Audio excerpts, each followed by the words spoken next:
We are back outside with Larry Merchant. I'm Steve Kim for UCN Live, talking boxing, taking a look at some of the current events.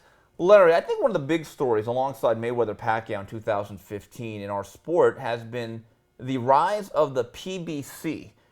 What do you think has been its effect thus far? Well, the effect that's been noticeable is that we have more fights. In theory, the more fights you have, from the quantity will come quality. We haven't seen a lot of quality yet. Hopefully that is the next part of the evolution of this experiment.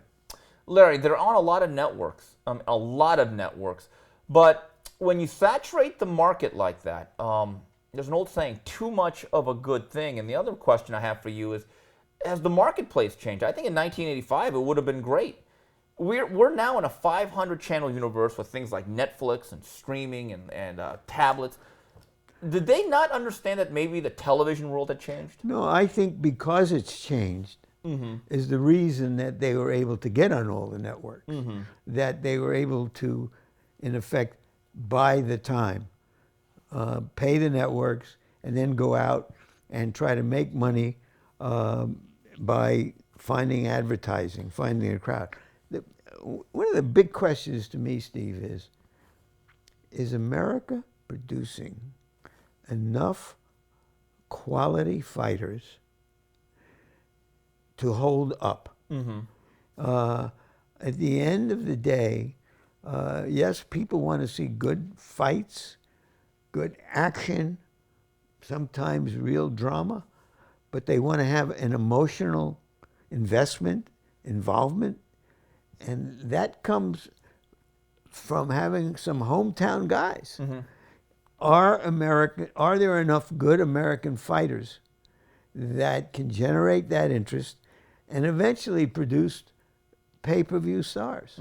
Larry, I think one of the other big stories that's taken place in 2015, I got to give Golden Boy and Oscar De La Hoya a lot of credit. I think at the beginning of the year, with the mass exodus of talent with Al Heyman to the PBC, their company was essentially gutted. But if you look at Golden Boy, the fights that they've made, the fights that are coming up, I think Oscar De La Hoya, in a lot of ways, professionally and personally, has gone through a bit of a renaissance here.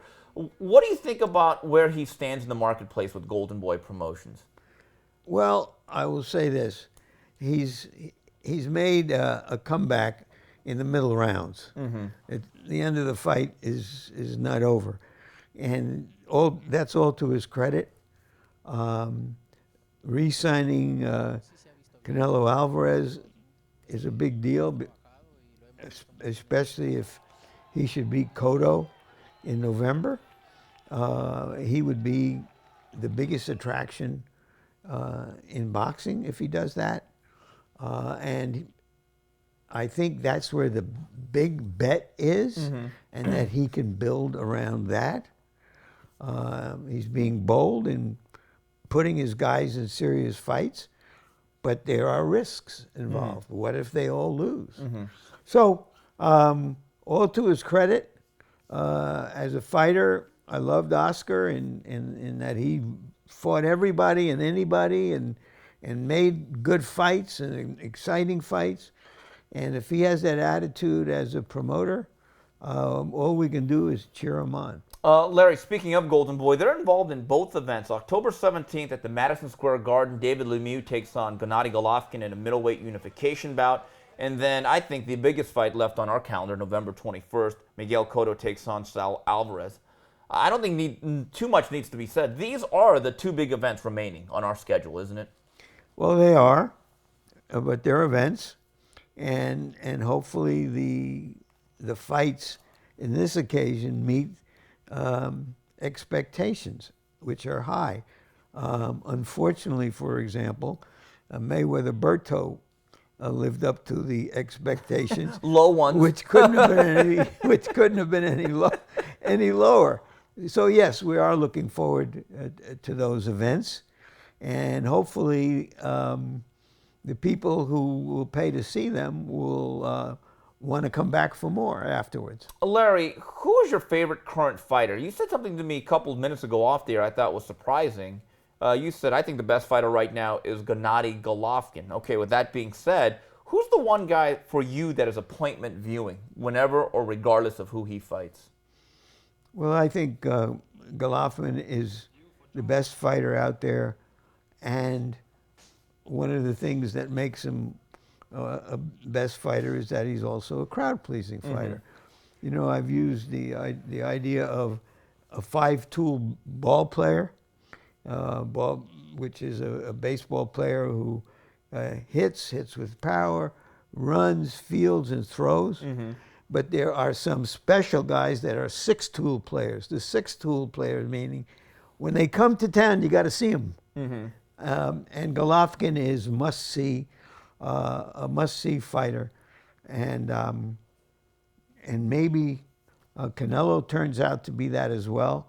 And then there would be a huge event next year if Canelo beats Cotto. Canelo against Golovkin. Larry, as you like to say, from your lips to God's ears. Larry, you talked about America needing more U.S. homegrown fighters, but here's the thing, though. Gennady Golovkin is a ticket seller on both coasts. We've got tangible evidence of that. There seems to be a rise in the popularity of Eastern European, and in this case, Golovkin, Asian fighters. Are you surprised by how quickly Golovkin has turned into an attraction, given the fact that he's not Puerto Rican or Mexican, he's Kazakh? Yeah, there is some surprise because European fighters, however good, have never been consistent attractions in America. We saw that Vladimir Klitschko even couldn't achieve that. Maybe the times have changed because of the fewer American fighters, and so that if somebody comes along who is as dynamic, as exciting, as explosive as that, maybe they will change the history of that. In a sense, one of the reasons for Mayweather's great success is the absence of American heavyweights. So he became the most celebrated boxer in the biggest marketplace in boxing. And he was able to seize that and exploit that. So maybe it's going to change, and maybe some exceptional fighters, just as Pacquiao coming from Asia, where they found a fan base for him and then built from that. There are a lot of former Soviet Union citizens who became Americans and who are fans. And so that would be an interesting change in how the boxing game and business has changed. Well, Larry, speaking of Vladimir Klitschko, he fights Tyson Fury over there in Europe, October 24th. Larry, I think it's certainly would be a competitive jump ball. These are big heavyweights. How much of a real fight is it? Well, maybe it's like Golovkin and Lemieux, okay? Big guy, puncher versus puncher. I think that Klitschko and Golovkin will make short work of their opponents. Okay, November 7th at the Thomas & Mack Center. Tim Bradley, the Desert Storm, takes on Brandon Rios. Larry, I'm high on this fight. I think it could be very competitive, especially down the stretch. Bradley is now employing the services of trainer Teddy Atlas. Some of your thoughts on that matchup?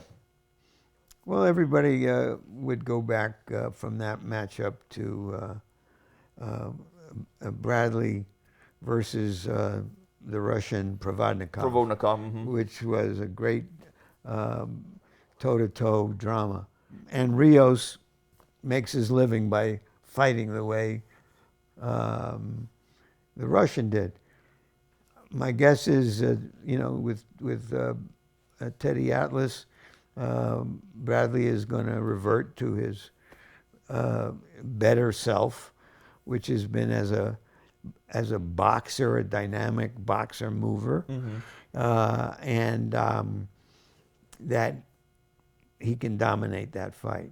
All right, well, that's it for this segment with Larry Merchant. We'll be back with more Couchside.